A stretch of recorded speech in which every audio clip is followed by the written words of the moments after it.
Coucou tout le monde, j'espère que vous allez bien. Alors aujourd'hui on se retrouve dans une nouvelle vidéo un petit peu fun qui va consister à vous montrer tous mes faux pas maquillage que je me suis infligé lorsque j'étais au collège. Pourquoi est-ce que j'ai choisi cette période en particulier? Parce que c'est vraiment la période pour laquelle je commençais à montrer mon intérêt pour le maquillage, la cosmétique en général. Et je pense sincèrement que c'est là que j'ai fait les plus gros faux pas de toute ma vie. Donc là je porte pas une goutte de maquillage sur mon visage.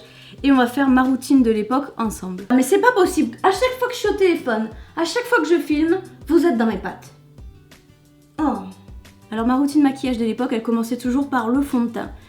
Pas de nettoyage du visage, pas d'hydratation, on allait directement à l'essentiel. Alors au niveau de mon choix du fond de teint, c'était toujours une teinte beaucoup plus foncée que ma carnation ordinaire et je ne me souciais pas du sous-ton de la peau, c'est-à-dire que moi j'ai une peau à sous-ton jaune. C'était un critère que je ne prenais pas du tout en compte lors du choix de mon fond de teint. Alors vous vous doutez bien que maintenant je choisis mes fonds de teint différemment, mais il me reste quand même un fond de teint assez foncé par rapport à ma peau actuelle qui fera très bien l'affaire. Alors au niveau de l'application, 2 à 3 pompes, là j'en ai mis 2 pour commencer, et une application toujours au doigt.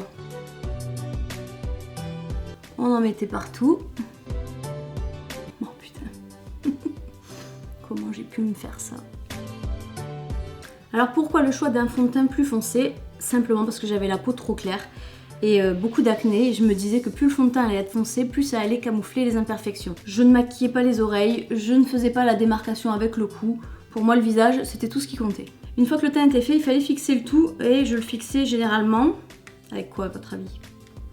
Avec du bronzer. Je vous assure que si. J'en mettais vraiment sur tout le visage parce que ça apportait de l'intensité forcément au fond de teint qui était déjà foncé en lui-même. J'avais l'impression que, voilà, que mes yeux ressortaient plus, que ça me donnait meilleure mine. Et il y avait aussi le côté fixant donc qui permettait au fond de teint de tenir un maximum de temps.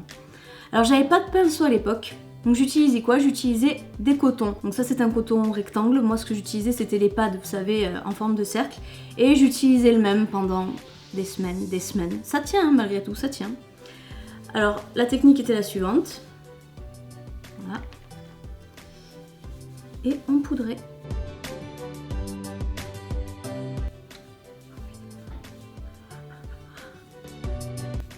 Oui, même les paupières. Même les paupières. En fait, mon but, c'était vraiment de faire croire que j'avais la peau mate, bien foncée, quoi. Et je me disais, ben, une peau mate, elle est même mate sur les paupières et compagnie, sous les yeux, partout. Donc, je pensais que c'était plus naturel de se donner la même couleur sur l'intégralité du visage. C'était même du bon sens pour moi. Tiens, c'est ça. C'est exactement ça. Il ressortait toujours comme ça, le pad, quoi. C'est-à-dire qu'il était tout bouloché. Et je le laissais comme ça. C'est-à-dire que je le posais dans mon bronzer. Je le fermais et c'était en guise de houppette. Une fois que le teint était terminé, oui parce que le teint est terminé là, pas de blush, pas d'anti-cerne, rien d'autre. Pourquoi? Simplement parce que je trouvais que j'avais pas de cerne et que ça servait à rien de mettre de l'anti-cerne alors que j'avais pas de cerne. Et pas de blush parce que comme j'avais de l'acné, je me disais bah non, ça va faire ressortir un peu le côté rose que j'essaie de camoufler. Donc ça pour moi c'était un teint naturel. On passait ensuite aux sourcils. Ça, j'ai toujours fait mes sourcils parce que ma mère m'a toujours dit qu'il fallait se crayonner les sourcils ou que du moins ça faisait plus joli. Donc, je savais les faire. Par contre, je les épilais beaucoup plus fins que ce qu'ils sont actuellement. Je laissais vraiment 3 poils qui se battaient en duel. On va essayer de tricher un peu parce que je vais pas les épiler spécialement pour la vidéo, faut pas déconner. Voilà, on va dire. Je les faisais vachement pointus. Et ça, la queue, je la faisais descendre, oula, je la faisais descendre assez bas. Donc, grosso modo, mes sourcils, c'était ça. Je me demande si mon copain, il se serait mis avec moi s'il m'avait rencontré à cette époque.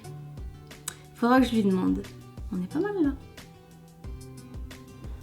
On est pas mal. Là, pour moi, les sourcils étaient terminés. C'est pas trop mal. De loin, là, comme ça, c'est pas trop mal, parce qu'il y a encore ma ligne de sourcils du dessous, mais bon.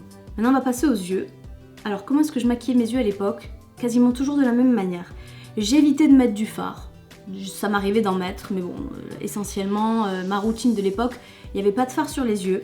Ça se constituait essentiellement de mascara, eyeliner et colle. Alors je commençais toujours par l'eyeliner. Là je vais travailler mon eyeliner avec un stylo, sauf qu'à l'époque c'était un embout à poil, quoi, un embout comme un pinceau.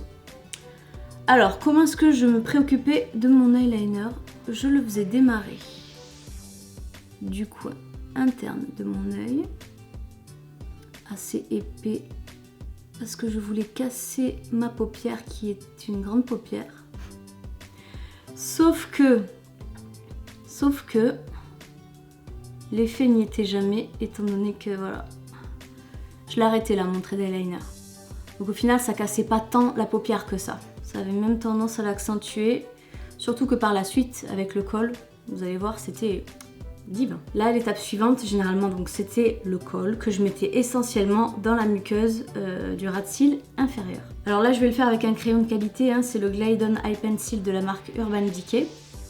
Sauf qu'à l'époque, j'utilisais que des crayons colle vraiment bas de gamme, ce genre de choses que vous trouvez sur le marché, qui sont pas vraiment des crayons très intenses, qui tiennent bien longtemps. Donc le col jusque-là, j'ai connu. C'est parti pour compléter le look. Le but de l'époque, c'était vraiment de beaucoup en mettre. J'ai fait des conneries là. Ah bah c'est pas grave, je vous montrerai comment je rattrapais mon maquillage lorsqu'il y avait des erreurs. Ça aussi c'est comique. Et j'allais jusqu'au coin interne de mon œil. Voilà. Il fallait vraiment que je cercle mon regard. Là pour moi j'avais un regard à tomber. Plus c'était noir dans mon esprit, autour des yeux, plus le vert ressortait. Et comme j'avais le teint qui était super foncé, super mat, par rapport à ma carnation naturelle, je focalisais tout sur mes yeux en fait. Je trouvais que ça me faisait des yeux de dingue. C'est pas mal du tout là. Voilà.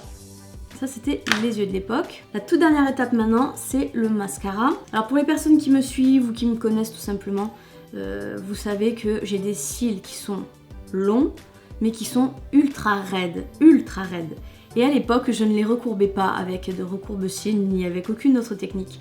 Je me cantonnais soit à rester telle quelle, hein, c'est-à-dire à partir à l'école comme ça avec mon fond de teint encore sur les cils. Et sinon, donc, je mettais une touche de mascara comme ça, sans recourber ni quoi que ce soit, ce qui avait tendance à fermer le regard. Mais bon, c'était toujours une pointe de noir en plus. Ça, c'était vraiment quand je voulais être sophistiquée. Ah ouais. Non, là, je fais des catastrophes. Bon, comme je vous ai dit, je vais vous montrer comment je réparais mes catastrophes maquillage. Alors là, vous voyez peut-être que j'ai débordé mon mascara sur le dessous. Comment est-ce qu'on faisait à l'époque pour enlever les catas? Comme ça. Donc là, le make-up, il est terminé. Vous allez me dire, mais et tes lèvres, Kelly? Bah ouais, mais à l'époque, je me mettais du maquillage, tout ce que vous voulez, mais je touchais jamais à mes lèvres parce que j'avais honte.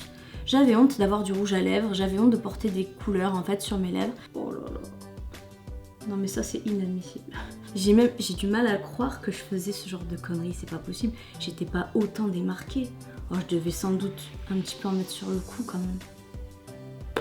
Alors maintenant qu'on a vu ensemble le maquillage, on va se faire un petit bonus, c'est la coupe de l'époque.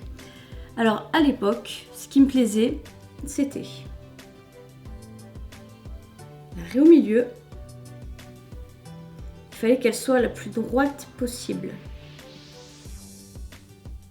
Voilà. Et les cheveux le plus raide possible également. Alors, je vais pas vous faire la tête entière, hein, je vais juste vous montrer l'essentiel, c'est-à-dire l'avant du visage. Et je pense que ça suffira à se faire une idée. Voilà. C'était ça. C'était la raie très raide, très au milieu, et les cheveux le plus plaqués possible au visage. Voilà, plus c'était plaqué, plus c'était raide, et mieux ça rendait, selon moi. Là, c'était vraiment la routine quand je me sentais fraîche, que je sortais de chez moi et que j'étais en pleine possession de mes moyens. David! T'en penses quoi? T'es une vieille pute. Quoi? Oh, t'es orangé quand même, hein? Ça te plaît pas? Tu m'aurais pas aimé? Non, dis-moi la vérité, David. Je préfère maintenant, quand même. Admettons. On est au lycée, on va dire le lycée. Tu me croises comme ça. Bonjour, je te dis bonjour, comment ça va? Soyons en couple, tu me dis quoi? Oui. Non mais allez, c'est... Mais oui, de suite. On fait pas difficile. Tu me déçois. Bon voilà, j'espère que cette vidéo vous aura plu, vous aura fait rire, vous aura sans doute même rappelé quelques souvenirs. J'espère vraiment qu'à votre tour maintenant vous allez jouer le jeu et que vous allez me décrire en long, en large et en travers tous vos faux pas, maquillage et pourquoi pas coiffure, vestimentaire, peu importe, en commentaire. J'ai hyper hâte de vous lire là pour le coup. Je vous propose aussi de venir me rejoindre sur mes réseaux sociaux qui sont Facebook, Instagram et Snapchat. En attendant, portez-vous bien et de très gros bisous jusqu'à la prochaine vidéo.